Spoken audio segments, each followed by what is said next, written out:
بسم اللہ الرحمن الرحیم۔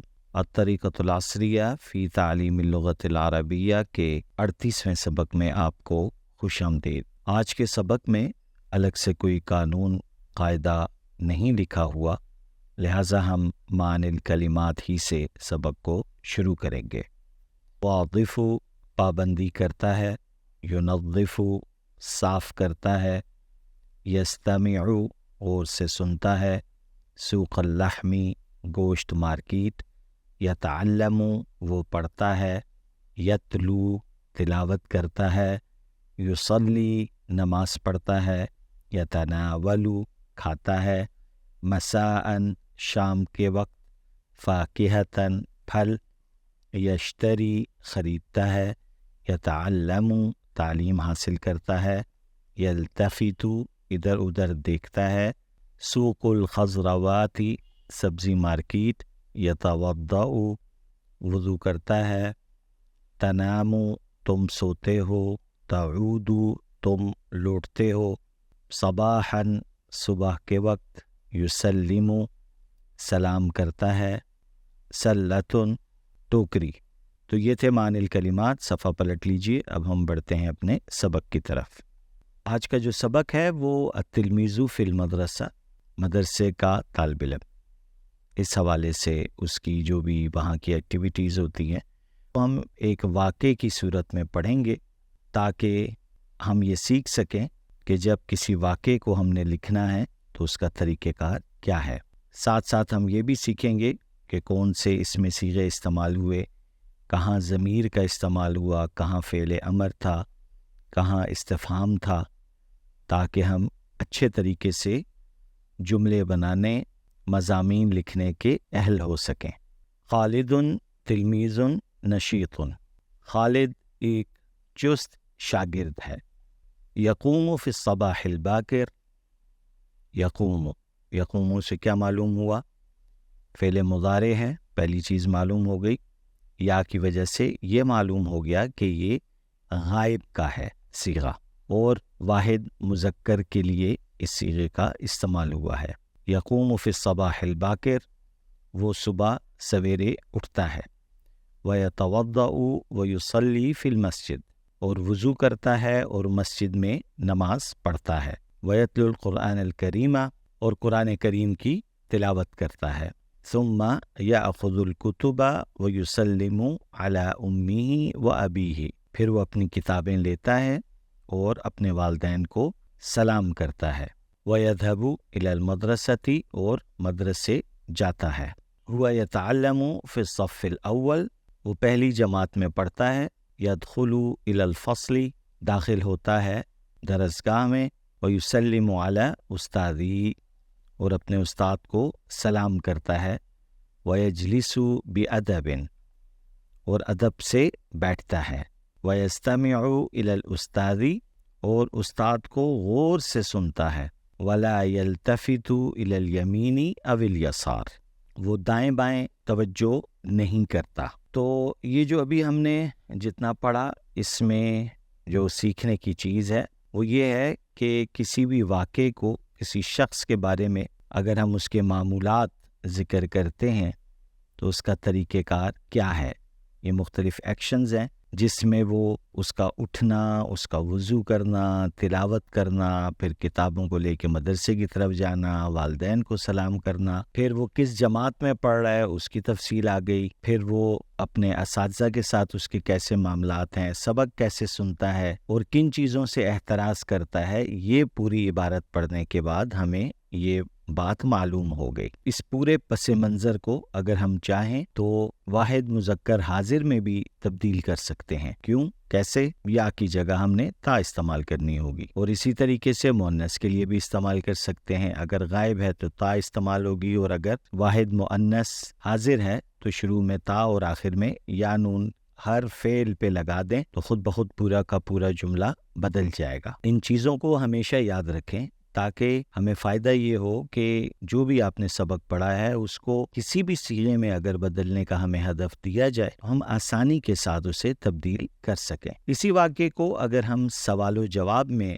تبدیل کر دیں تو یہ کیسا ہوگا، سوال کیسے کیا جائے گا، جواب کیسے دیا جائے گا، اسی حوالے سے یہاں ہمیں سکھایا جا رہا ہے۔ من انت یا خالد، انا تلمیذ نشیط، متى تقوم، ٹھیک ہے، اس نے اوپر کہا تھا ہم نے کہ یقوم فی الصباح الباکر، ٹھیک ہے، وہ سویرے اٹھتا ہے۔ تو اگر اسی کے ساتھ آپ کی ملاقات ہوئی اور آپ نے سوال جواب کیا تو آپ نے یقوم سے تقوم بنا دیا۔ متى تقوم، تم کب اٹھتے ہو سو کر، اقوم فی الصباح الباکر، اب وہ جواب دے رہا ہے کہ میں سویرے اٹھتا ہوں۔ اب اسی اصول کو ذہن میں رکھیں اور آنے والے جتنے بھی عربی کے جملے ہیں میں اس کی عربی پڑھوں گا، اردو نہیں بتاؤں گا، تاکہ آپ کے ذہن میں اصل نقشہ رہے۔ أين تصلي؟ أصلي في المسجد. هل تتلو القرآن الكريم؟ نعم أتلو القرآن الكريم. متى تذهب إلى المدرسة؟ أذهب إلى المدرسة مبكرا. هل تسلم على أستاذك؟ نعم أسلم على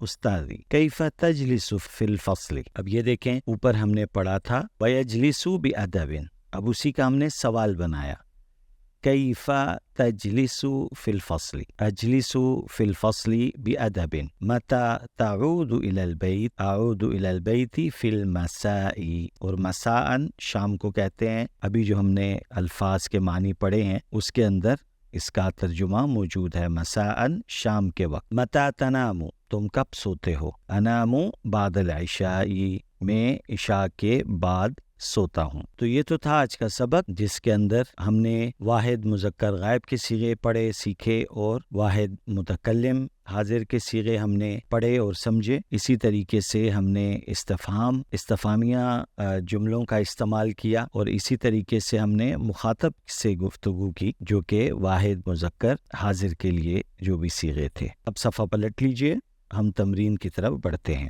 ترجم بالعربیہ اور ترجم بالاردیہ، یہ دو ہدف ہیں۔ ترجم بالعربیہ میں اردو کے جملے ہیں جن کی عربی بنانی ہے، اور ترجم بالاردیہ میں عربی کے جملے ہیں جن کی ہم نے اردو بنانی ہے۔ یہ مدرسے کا چپڑاسی ہے، ھذا خادم المدرسۃ، ہم نے چند اسباق پہلے چپڑاسی خادم اس کی عربی پڑھی تھی۔ یہ نیک آدمی ہے، نیک صالح، عربی میں صالح کہتے ہیں۔ ھذا رجل صالح، یہ نیک آدمی ہے، تو ھذا کا استعمال آیا جو آپ کے سب سے پہلے سبق میں تھا۔ نماز کی پابندی کرتا ہے، یواظب علی الصلوات، اب آپ ڈکشنری میں جا کے واظب یواظب وہاں بھی دیکھ سکتے ہیں، اور نیچے اگر آپ معنی الکلمات کی طرف آئیں تو یہاں بھی یہ لفظ موجود ہے۔ سچائی اور امانت داری کے ساتھ کام کرتا ہے، یعمل بالصدق والامانہ، صبح سویرے درسگاہیں کھولتا ہے۔ یفتح الفصول، یفتح یاد ہے کھولنے کے معنی میں، یفتح الفصول فی الصباح الباکر، صباح الباکر، صباح الباکر کا معنی ہے صبح سویرے، اور انہیں صاف کرتا ہے۔ وینظفها، اور گھنٹی بجاتا ہے۔ ویدق الجرس، شام کو درسگاہیں بند کرتا ہے۔ یغلق الفصول فی المساء، اب نے آج کے سبق میں مساء پڑھا ہے جو کہ شام کے وقت کو کہتے ہیں۔ وہ دن رات اخلاص کے ساتھ مدرسے کی خدمت کرتا ہے۔ ہوا یخدم المدرسۃ لیلا ونہارا بالاخلاص، تو الحمدللہ ہمارا اردو سے عربی کا جو ہدف ہے وہ مکمل ہوا۔ اب ہم آگے بڑھتے ہیں ترجم بالاردیہ کی طرف۔ محمود ولد نشیط، محمود ایک چست لڑکا ہے۔ یأخذ الصلاۃ صباحا، وہ صبح کے وقت ٹوکری لیتا ہے۔ ویخرج من البیت ویذهب الى السوق اللحم فیشتری لحما، اور گھر سے نکلتا ہے اور گوشت مارکیٹ جاتا ہے۔ یہ بھی ہم نے سوق اللحم ابھی ہم نے پڑھا ہے معنی الکلمات میں۔ فیشتری لحما، بس گوشت خریدتا ہے۔ ثم يذهب إلى السوق الخضروات فيشتري خضرة وفاكهة، پھر سبزی منڈی جاتا ہے، بس سبزی اور پھل خریدتا ہے۔ ويضعها في السلة ثم يرجع إلى بيته ويتناول الفطور ويشرب الحليب، اور انہیں ٹوکری میں رکھتا ہے۔ ثم يرجع إلى بيته، پھر اپنے گھر لوٹتا ہے۔ ويتناول الفطور ويشرب الحليب، اور ناشتہ کرتا ہے اور دودھ پیتا ہے۔ ثم يذهب إلى المدرسة، پھر مدرسے جاتا ہے۔ تو الحمدللہ آج کا جو ہمارا 38واں سبق تھا وہ مکمل ہوا۔ اللہ رب العزت کی ذات سے التماس ہے، دعا ہے کہ وہ ہمارے اس پڑھنے پڑھانے کو اپنی بارگاہ میں قبول فرمائے۔ اپنا فیڈ بیک دینا نہ بھولیے گا۔ انشاءاللہ اگلے سبق میں دوبارہ آپ سے ملاقات ہوگی۔ السلام علیکم ورحمۃ اللہ وبرکاتہ۔